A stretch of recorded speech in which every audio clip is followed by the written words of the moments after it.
कहते हैं जब सब रास्ते बंद हो जाते हैं तब एक रास्ता माँ खोलती है। आज की ये कथा उसी अटूट श्रद्धा और माँ की कृपा से घटी चमत्कारी घटना की है, जहाँ एक परिवार जीवन के सबसे कठिन संकट में फंसा, लेकिन माँ ने उसे ऐसा सहारा दिया कि असंभव को भी संभव बना दिया। यह कहानी है शेखर नामक एक मध्य वर्गीय व्यक्ति की, जो अपने छोटे से परिवार, पत्नी, माँ और 2 बच्चों के साथ दिल्ली में रहता था। सीधे साधे स्वभाव का शेखर हर सुबह घर के मंदिर में माँ वैष्णो देवी का दिया जलाता और कहता, माँ तू ही मेरी ताकत है, बस मुझे सच्चे रास्ते पर रखना। सब कुछ सामान्य चल रहा था, लेकिन एक दिन उसके बेटे आदित्य की तबीयत अचानक बिगड़ गई। बुखार बढ़ता गया, शरीर अकड़ने लगा। डॉक्टरों ने कहा कुछ कह नहीं सकते, मामला गंभीर है, तुरंत आईसीयू में भर्ती करिए। शेखर का दिल दहल गया। पैसे की तंगी, नौकरी का डर और ऊपर से अपने बच्चे की हालत। उसने माँ की मूर्ति के सामने घुटनों पर गिरकर कहा, हे माँ, मैं टूट रहा हूँ, अगर तुझ में कुछ बन पड़े तो बचा ले मेरे बेटे को।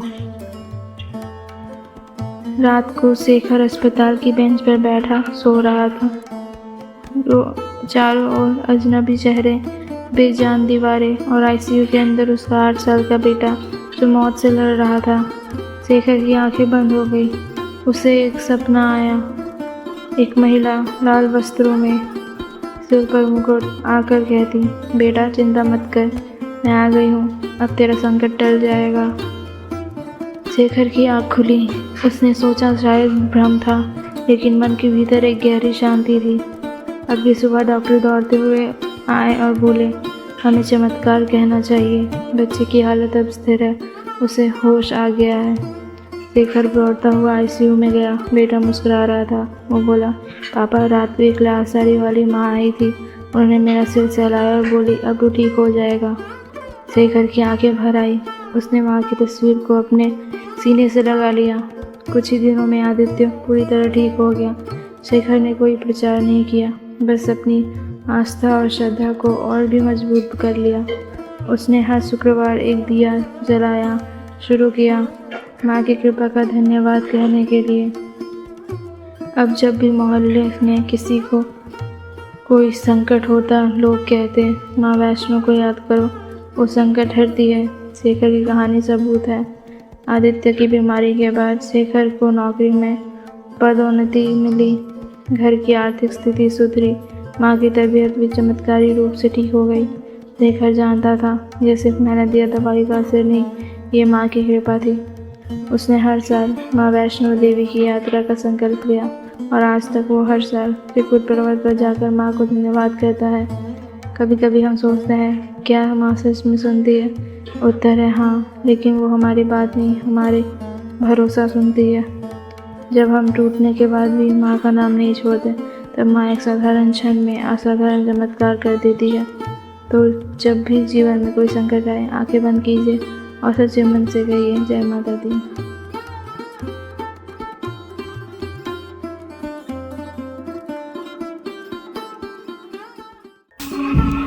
नमस्कार दोस्तों, आज हम जानेंगे उस महाशक्ति की पावन कथा जिन्होंने त्रिदेवियों की शक्ति से जन्म लिया और धरती पर धर्म की स्थापना की। यह है वैष्णो माता का अवतार। बहुत समय पहले की बात है। धरती पर अधर्म, अन्याय और पाप का बोलबाला हो चुका था। राक्षस, तांत्रिक और अहंकारी राजा महाराजा साधु संतों और निर्दोष जनों को सताने लगे थे। भक्तों की पुकार से त्रिलोक कांप उठा। देवता जो स्वयं असहाय हो गए थे, भगवान विष्णु, ब्रह्मा और महेश के पास गए और बोले, हे प्रभु, अब कोई चमत्कार ही इस अंधकार को मिटा सकता है। तब भगवान विष्णु, महेश और ब्रह्मा की शक्तियाँ एकत्र हुई। तीनों देवियों महालक्ष्मी, महासरस्वती और महाकाली ने अपनी शक्ति को एक बिंदु में समाहित किया। उस दिव्य तेज से एक कन्या उत्पन्न हुई। उसका रूप अलौकिक था, तेज अग्नि से तेज। उनकी आंखों में करुणा और शक्ति दोनों ही थी। इस कन्या को कहा गया, तू ही होगी पृथ्वी पर धर्म की रक्षक, तू ही होगी वैष्णवी, तीनों शक्तियों का समागम। धरती पर जम्मू के पास एक छोटे से गांव में एक निर्धन ब्राह्मण रहता था, रत्नाकर सागर। वह और उसकी पत्नी संतान की प्राप्ति के लिए वर्षों से माँ भगवती की तपस्या कर रहे थे। एक दिन उनके घर एक तेजस्वी कन्या ने जन्म लिया। उनका नाम रखा गया त्रिकुटा। रत्नाकर को यह नहीं पता था कि यह बालिका कोई साधारण कन्या नहीं, बल्कि स्वयं माँ वैष्णो देवी का अवतार है।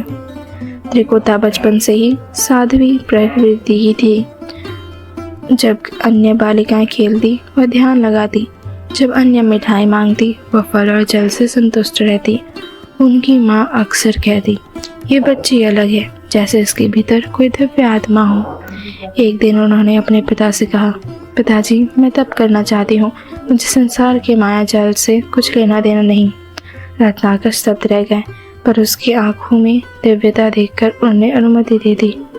त्रिकुटा जंगलों की ओर चली गई। उन्होंने त्रिकुट पर्वत को अपना ध्यान स्थल बनाया। दिन रात भक्ति, तपस्या, उपवास और राम नाम का जप करती रही।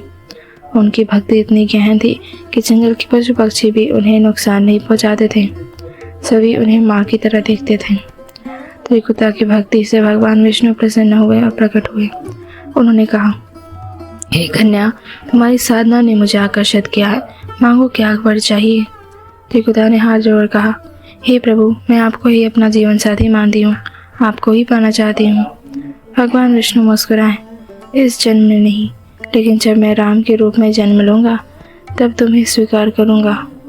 माँ ने स्वीकार कर ब्रह्मचारिणी व्रत ले लिया। जब तक आप नहीं आते मैं तप करती रहूँगी और धर्म की रक्षा करूँगी। त्रिकुटा के ख्याल थी फैलाने लगी। लोग उन्हें माँ कहकर बुलाने लगे। बीमार ठीक होने लगे, निर्धन धन्य होने लगे और टूटे हुए जीवन फिर जुड़ने लगे। उनके आशीर्वाद से हर पीड़ा मिट जाती थी, इसलिए उन्हें लोग अब वैष्णो माता कहने लगे। त्रिकुटा अब वैष्णो देवी बन चुकी थी। तीनों देवियों की शक्ति से संपन्न, विष्णु की अन्य भक्त और भक्तों की रक्षक। उनकी गुफा, उनकी चरण पादुका, बाणगंगा, ये सभी स्थान माँ की लीलाओं से जुड़ गए। उनकी उपस्थिति ने त्रिकुट पर्वत को तीर्थ बना दिया। माँ वैष्णो देवी का यह अवतरण केवल भक्ति के लिए नहीं, बल्कि समाज में धर्म, न्याय और शक्ति की पूर्ण स्थापना के लिए हुआ था। उन्हें नारी को केवल पूजा की वस्तु नहीं, बल्कि शक्ति, ममता और साहस का प्रतीक बनाया। दोस्तों, माँ वैष्णो देवी का अवतार हमें यह सिखाती है कि जब संसार में पाप बढ़ता है तो ईश्वर कोई ना कोई रास्ता अवश्य निकालते हैं, और जब भक्ति सच्ची हो, नियत साफ हो और मन श्रद्धा से भरा हो तो स्वयं माँ पृथ्वी पर उतर आती है। आज भी जो माँ को सच्चे मन से पुकारता है उसे उनका आशीर्वाद जरूर मिलता है। हर दिन लाखों भक्त माँ वैष्णो देवी से प्रार्थना करते हैं। हर दिन करोड़ों हृदय उनकी कृपा की आशा में जुड़ते हैं, लेकिन कुछ भाग्यशाली होते हैं जिन्हें माँ स्वयं दर्शन देती है। आज हम आपको सुनाते हैं एक सच्ची, भावनात्मक और प्रेरणादायक कथा, जब माँ ने भक्त को दर्शन दिए। यह कथा है विनोद नामक एक साधारण ग्रामीण की, जो उत्तर भारत के एक छोटे से गाँव में रहता था। वह पढ़ा लिखा नहीं था, न उसके पास धन था, न पहचान, लेकिन उसके पास था माँ वैष्णो देवी पर अटूट विश्वास। हर दिन सुबह और शाम वो माँ की तस्वीर के आगे दिया जलाकर भजन गाता और कहता, माँ, एक दिन तेरे दर्शन ज़रूर होंगे। विनोद का जीवन आसान नहीं था। उसके पिता नहीं थे, माँ बीमार थी और खुद खेती करके मुश्किल से घर चलता था। कई बार उसने सोचा, क्या माँ मेरी प्रार्थना सुनती है? लेकिन अगली ही सांस में वो कहता, नहीं, माँ सब देख रही है, वो मुझे कभी खाली नहीं लौटाएगी। एक दिन माँ की पूजा करते वक्त विनोद की आंखों से आंसू बहने निकले।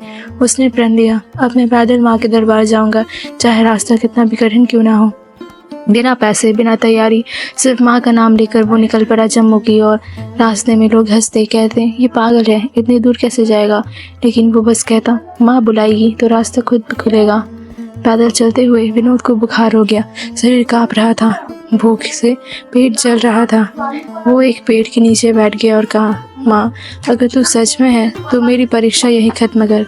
तभी वहाँ एक बुजुर्ग महिला आई। उसने पानी दिया, खाना दिया और माथे पर हाथ रखकर कहा, बेटा, माँ दूर नहीं है, बस चलते रहो, वो इंतज़ार कर रही है।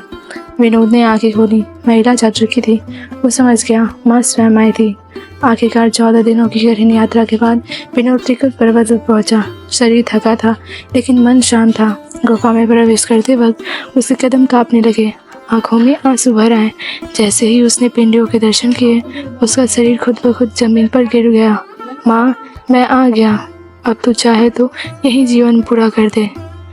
उसी क्षण गुफा की रोशनी कुछ अलग हो गई। चारों ओर एक दिव्य प्रकाश फैल गया।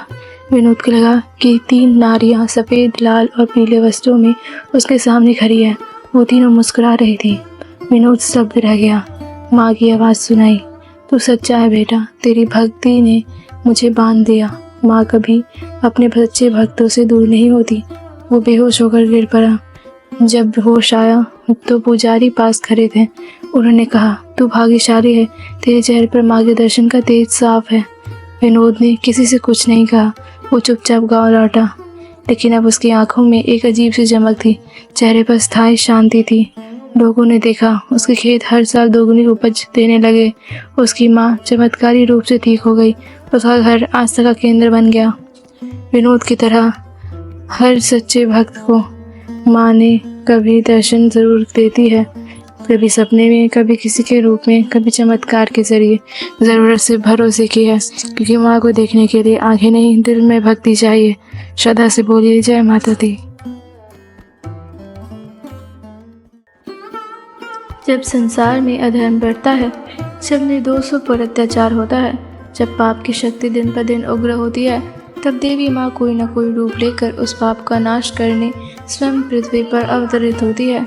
आज हम सुनने जा रहे हैं एक ऐसी ही दिव्य कथा, जब माँ वैष्णो देवी ने पाप का नाश किया। कलयुग का प्रारंभ हो चुका था। धरती पर असत्य, छल, हिंसा और अधर्म ने अपने पैर फैला दिए थे। भक्तजन भयभीत थे, सच्चाई दबने लगी थी और राक्षसी प्रवृत्तियाँ बलवान होती जा रही थी। हिमालय की घाटियाँ में साधु संत, ऋषि मुनि और भक्तजनों ने एक साथ पुकार लगाई, हे माँ आदिशक्ति, हमें बचाओ। उनकी पुकार सुनकर आकाश से एक दिव्य ऊर्जा उतरी। वो थी माँ वैष्णवी, जिनका उद्देश्य था पाप का विनाश और धर्म की पूर्ण स्थापना। उधर कश्मीर की पहाड़ियों में एक तांत्रिक और राक्षसी प्रवृत्ति का राक्षस भैरवनाथ जन्म ले चुका था। वह तंत्र, बलात्, तप और काली शक्तियों का प्रयोग कर लोगों को डरा धमकाकर भक्ति का रास्ता बंद कर रहा था। भैरवनाथ को अहंकार हो गया था कि अब कोई देवी या देवता उसे नहीं रोक सकते, लेकिन उसे ये नहीं पता था कि उसके अहंकार का अंत बहुत निकट है। माँ वैष्णवी ने हिमालय के त्रिकुट पर्वत को अपनी साधना स्थली बनाया। वहीं पर उन्होंने वर्षों तक तप कर अपनी आंतरिक शक्ति को जागृत किया। भक्त धीरे धीरे माँ की ओर आकर्षित होने लगे। जहाँ पाप और भय था, वहाँ अब भक्ति और शांति का संचार होने लगा।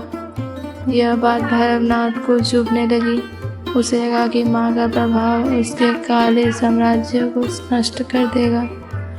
भैरवनाथ माँ के पास गया और कहा, हे कन्या, तू बहुत शक्तिशाली दिखती है, चल तेरे साथ विवाह कर, हम मिलकर संसार पर राज करेंगे। माँ ने मुस्कुराकर कहा, मैं तुम्हारी दुष्टता को जानती हूँ राक्षस, मैं संसार में शासन करने नहीं, सेवा करने आई हूँ। अब तेरा अंत निकट है। भैरव हंसा और माँ का अपमान करने लगा। माँ ने उसे कई बार समझाया, पर वो नहीं माना। अंततः माँ ने कहा, अब तू पाप बन चुका है और पाप का नाश निश्चित है। माँ ने चंडी का रूप धारण किया। आकाश गूंजने लगा, त्रिकुट पर्वत कांपने लगा। माँ की आंखों से अग्नि की ज्वाला निकलने लगी। भैरवनाथ ने तंत्रों और राक्षसी शक्तियों का प्रयोग किया, पर माँ की शक्ति के आगे सब निष्फल हुआ। एक भयंकर युद्ध हुआ। भैरव की तलवारें, मंत्र और शक्तियाँ माँ के तेज के आगे मिट्टी जैसी थी। अंत में माँ ने अपने त्रिशूल से भैरवनाथ का वध कर दिया। उसका सिर उड़कर कुछ मील दूर जा गिरा, जहाँ आज भैरव मंदिर स्थित है। भैरवनाथ का वध करने के बाद माँ का तेज शांत हुआ। भैरव की आत्मा माँ के चरणों में गिर पड़ी और कहा, माँ, मैं पथभ्रष्ट हो गया था, मुझे क्षमा करें। माँ ने करुणा से कहा, तूने गलती की, लेकिन तेरी अंतिम प्रार्थना सच्ची थी। जा, तुझे मोक्ष मिलेगा। जो भी भक्त मेरे दर्शन के बाद तेरे दर्शन करेगा, उसकी यात्रा पूर्ण मानी जाएगी। माँ का यह यही क्षमा भाव उन्हें और भी महान बनाता है। भैरवनाथ के वध के बाद माँ ने त्रिकुट की गुफा में 3 पिंडियों के रूप में स्वयं को स्थापित किया, महाकाली, महालक्ष्मी और महासरस्वती। तब से लेकर आज तक माँ वहीं विराजमान है। हर भक्त जो उनके दर्शन करता है वो कहता है, माँ ने मेरा जीवन बदल दिया, माँ ने मेरा डर, मेरा दुख सब कर हेर लिया। माँ वैष्णो देवी की ये कथा सिर्फ पुरानी कहानी नहीं, ये आज की भी सच्चाई है। जब भी कोई पाप, अन्याय या अहंकार सिर उठाता है, माँ कोई ना कोई रूप में प्रकट होकर उसका नाश करती है। माँ हमें सिखाती है कि डरना नहीं, डरना सीखो। अधर्म के आगे सिर मत झुकाओ, सच्चाई के साथ खड़े रहो, क्योंकि माँ तुम्हारे साथ है। तो आइए श्रद्धा से बोले जय माता दी। माँ वैष्णो देवी का दरबार सिर्फ एक मंदिर नहीं, वो स्थान है जहाँ सच्ची आस्था चमत्कार बनती है। हर दिन लाखों लोग वहाँ आते हैं, लेकिन कुछ अनुभव ऐसे होते हैं जो जीवन भर भुलाए नहीं जाते। आज हम आपको सुनाएंगे माँ के दरबार की सच्ची कहानी। कहानी है राजीव नामक एक युवा की, जो मुंबई में नौकरी करता था। सफलता उसके करीब नहीं आती थी। 5 सालों से वो मेहनत कर रहा था, लेकिन हर बार नाकामी। ऊपर से पिता की बीमारी, बैंक का कर्ज और अपने अंदर पनपता गुस्सा, जिसे वो छुपा नहीं पा रहा था। एक दिन उसकी माँ ने कहा, बेटा तू माँ वैष्णो देवी के दरबार जा, हो सकता है वहाँ तुझे जवाब मिले। राजीव ने पहले तो मना किया, माँ मंदिर जाने से क्या होगा, अगर माँ होती तो अभी तक मदद नहीं की। लेकिन माँ की जिद के आगे हार कर वो ट्रेन से कटरा पहुँचा। मन भारी था, लेकिन दिल के किसी कोने में एक उम्मीद का दिया भी चल रहा था। जैसे जैसे वो चढ़ाई करता गया, एक अजीब सी शांति उसके भीतर उतरने लगी। राजीव पहली बार माँ की गुफा में पहुँचा। भीड़ थी, गर्मी थी, थकान भी बहुत थी, लेकिन जैसे ही उसने माँ की पिंडियों के सामने सिर झुकाया, एक अजीब ऊर्जा उसके शरीर में फैल गई। वो पिंडियों को देखता रहा और उसकी आंखों से आंसू बहते रहे। उसने दिल ही दिल में कहा, माँ मुझे कुछ नहीं चाहिए, बस मुझे रास्ता दिखा दो, अब थक चुका हूँ मैं। मंदिर से निकलकर वो थका हुआ हो एक कोने में बैठा था। तभी एक वृद्ध पुजारी वहाँ आए और बोले, बेटा कभी कभी माँ जवाब शब्दों में नहीं, घटनाओं में देती है। वो कुछ बड़ी योजना बना रही है तेरे लिए, बस अब लौट जा और इंतज़ार कर। राजीव चौंक गया, उसने उन्हें पहचाना नहीं। वो पुजारी वहाँ नियमित नहीं थे। जब राजीव ने अगले दिन उन्हें फिर ढूंढा तो कोई नहीं मिला। लोगों ने कहा, यहाँ ऐसा कोई पुजारी नहीं रहता। राजीव वापस मुंबई लौटा। उसने फिर से नौकरी के लिए आवेदन दिया। 3 दिन बाद उसे एक नामी कंपनी से इंटरव्यू का कॉल आया। वहीं बैंक से कॉल आया कि उसका लोन माफ़ कर दिया गया है, क्योंकि उसका कैश एक सरकारी योजना में कवर हो गया। पिता की तबीयत भी धीरे धीरे ठीक होने लगी। राजीव कुछ नहीं समझ पाया, बस एक ही बात समझी, माँ ने जवाब दे दिया। राजीव ने अपने पहले वेतन का एक हिस्सा माँ वैष्णो देवी को अर्पित किया। वह हर साल अब नवरात्रियों में माँ के दरबार जाता है। उसके जीवन में संतुलन, शांति और सफलता एक साथ आई। वो कहता है, माँ ने कुछ नहीं कहा, बस मुझे रास्ता दिखा दिया। मैं समझ गया कि जब कोई भी जवाब ना दे तो माँ की चुप्पी ही सबसे बड़ी बात होती है। माँ का दरबार हर किसी के लिए खुला है, गरीब, अमीर, टूटा हुआ, घबराया हुआ या सवालों से भरा हुआ। वो दिल से माँ के सामने झुकता है, उसे माँ खाली नहीं लौटाती। राजीव की तरह आपकी भी कहानी बन सकती है, बस एक बार सच्चे मन से माँ के दरबार में जाना। श्रद्धा से बोलिए जय माता दी।